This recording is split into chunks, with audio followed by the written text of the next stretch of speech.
Okay, here's a pickup winder that I made from spare parts.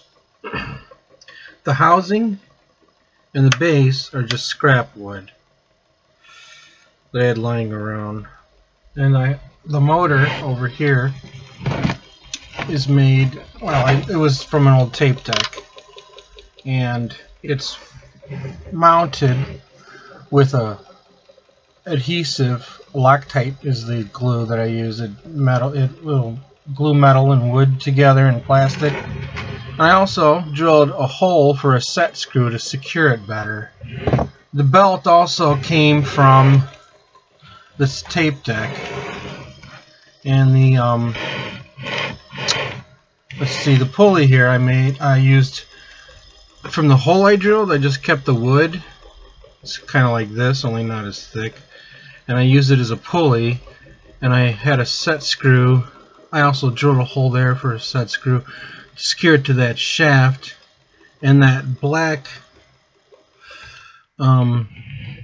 ring there is so the belt doesn't slip, and it's just from a stool that was from the foot of a stool. It was a plastic footstool, the foot, and I just cut the little foot thingy and glued it around there with that same adhesive.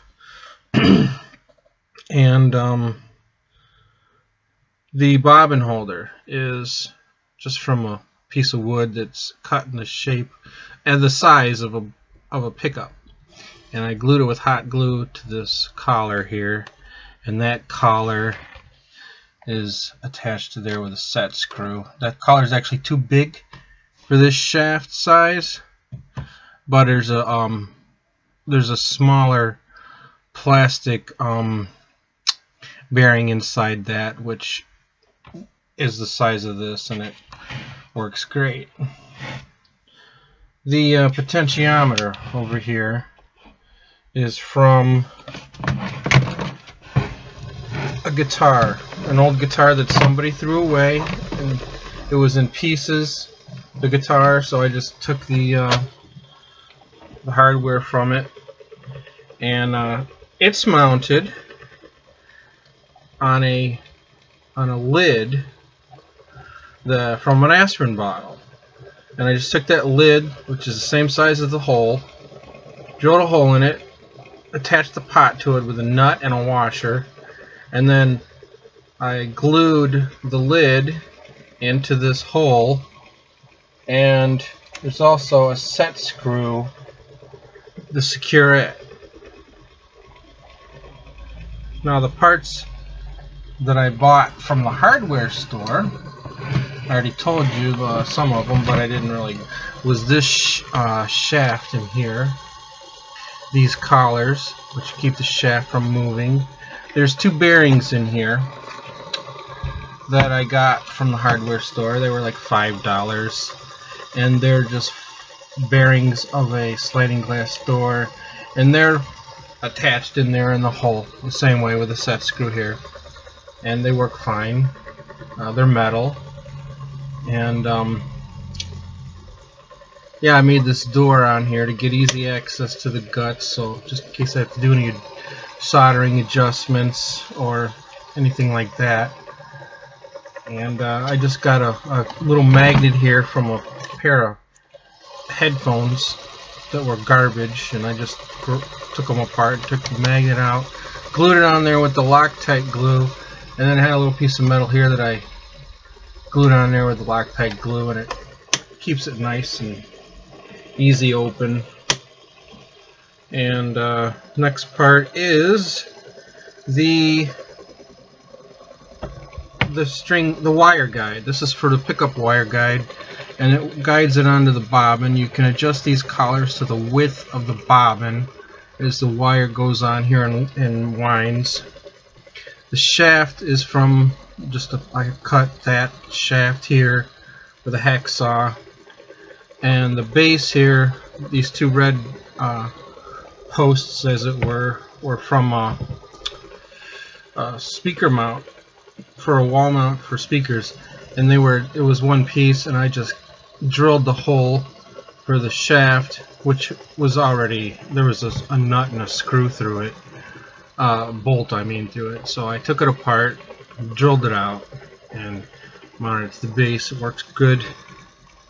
The switch here is just a switch I had from another project from Radio Shack. 2 came in the package, so I had an extra one. It's just an old on-off logic switch, a 0-1. That's why I have the 0-1 here, logic, on-off. And the calculator here that I have is from a thrift store, and it's my counter. And it has a nice, you can lay it down and pick it up to read.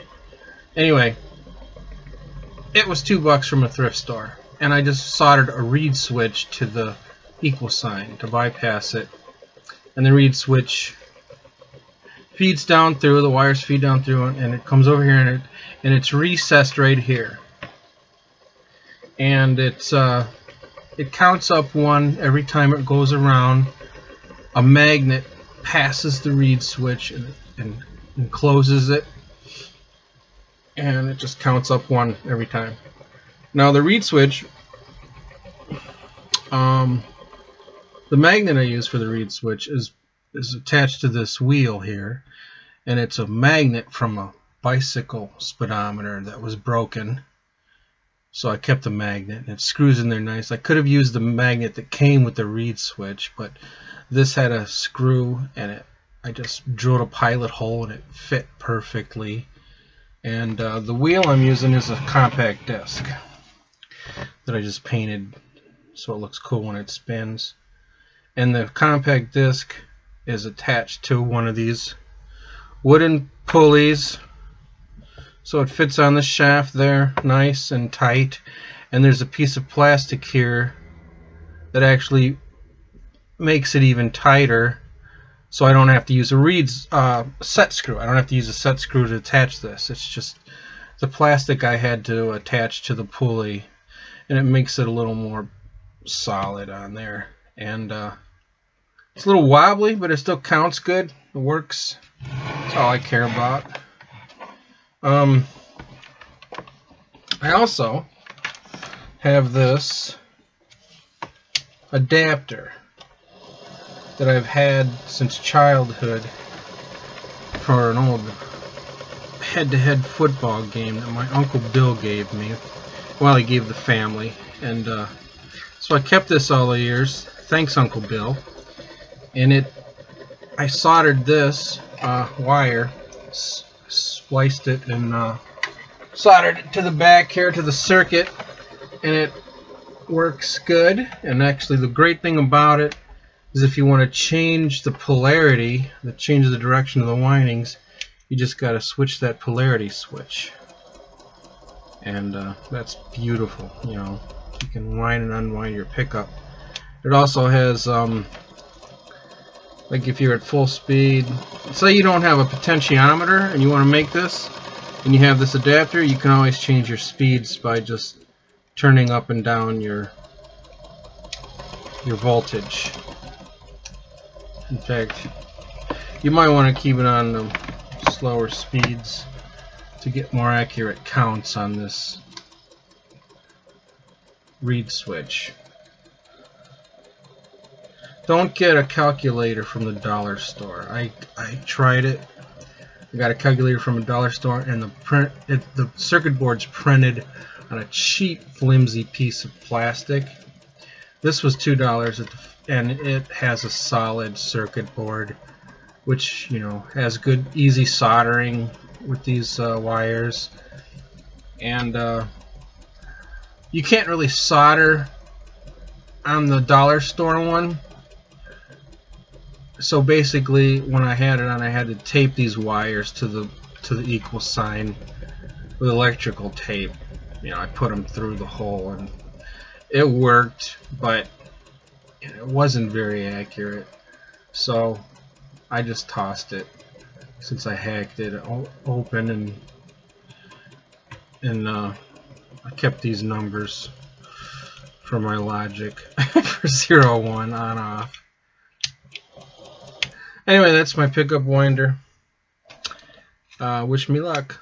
Thanks for watching.